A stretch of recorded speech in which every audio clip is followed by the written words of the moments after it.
Well, President Trump is making changes to the Department of Homeland Security and is now taking a renewed focus on the violent gang MS-13.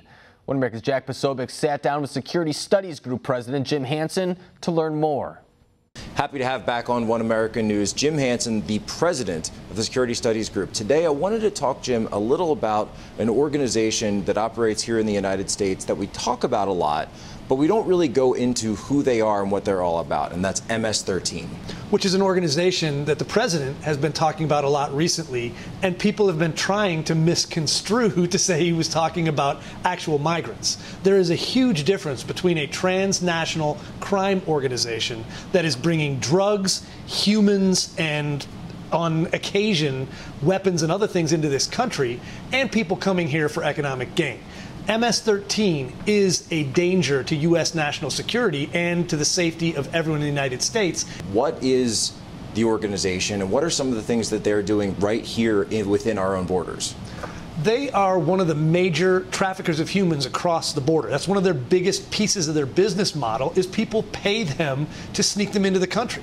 So there's a definite, interest on their side in having open borders and having the ability to go ahead and bring people in and have rewards for them on this side.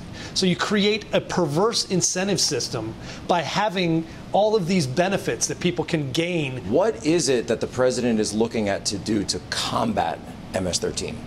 First, you have to stop this incentive that says if you get to the United States, you have won the lottery. There is a very limited number of ways a person qualifies for asylum as a refugee. The vast majority of the people who MS-13 and others are bringing to this country do not meet that definition. They're economic migrants. And while I can understand why they want a better life, that doesn't mean they should be allowed to get here. Now, the other things MS-13 is doing that the president wants to stop is all of the trafficking, all of the ways that they're bringing things to the United States that we don't need. The crime, the sex workers, the in occasion weapons and drugs that they're smuggling across the border. There is so much money to be made and so much of a way for these groups to use that criminal syndicate to take over the government, take over the law enforcement, and essentially they are becoming de facto rulers of northern Mexico. We need an actual legitimate sovereignty over our own border. Should President Trump declare these terrorist organizations or create some special type of category for which then counterterrorism forces could be used, or those types of tactics against these types of organizations?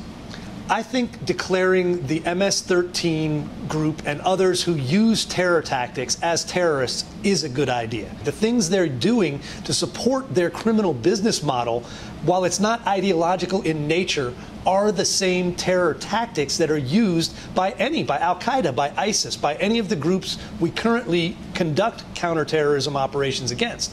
Jim Hanson, always a pleasure. Want to see more videos like this? Click on the link below and subscribe to One American News on YouTube, and call your cable provider and kindly demand that One American News is added to your lineup. Call and subscribe today.